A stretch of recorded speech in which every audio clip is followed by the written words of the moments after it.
करहल से चुनाव लड़ने का ऐलान कर अखिलेश ने एक तीर से साधे कई निशाने। अखिलेश के करहल से चुनाव लड़ने के फैसले की इनसाइड स्टोरी क्या है?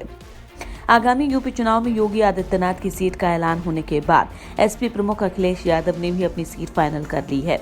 अखिलेश ने मैनपुरी के करहल विधानसभा सीट से चुनावी मैदान में उतरने का फैसला किया है। ऐसे में अखिलेश के करहल से ही चुनाव लड़ने के पीछे वजह क्या है और उन्होंने चुनाव लड़ने के लिए इसी सीट को क्यों चुना, आइए जानते हैं।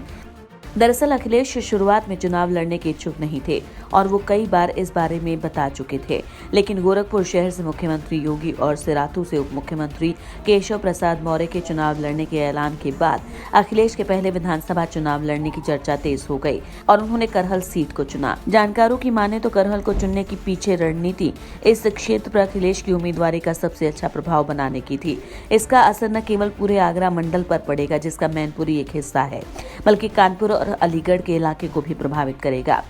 एसपी के सूत्रों की माने तो 2017 के चुनावों के दौरान यादव परिवार में वर्चस्व की लड़ाई के दौरान शिवपाल का साथ देने वाले एसपी के कुछ नेता चाचा भतीजे के साथ आने से खुश नहीं हैं। बताया जा रहा है कि ऐसे लोग एसपी को नुकसान पहुंचा सकते हैं। ऐसे में करहल से अखिलेश की उम्मीदवारी इस तरह के प्रभाव को कम करने में मदद मिलेगी। आपको बता दें कि करहल सीट एसपी का गढ़ रहा है। साल 1992 में समाजवादी पार्टी के गठन के बाद से यहां पर मुलायम सिंह यादव का दबदबा रहा है।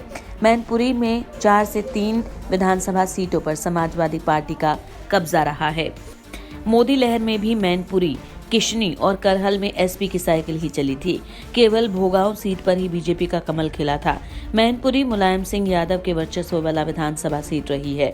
ऐसे में अब उनके यहां से चुनावी मैदान में उतरने का असर आसपास के इलाकों पर दिख सकता है। ऐसे में देखने वाली बात होगी कि इस सीट को चुनने की अखिलेश की रणनीति कितनी कामयाब होती है। इंडिया न्यूज वायरल की रिपोर्ट।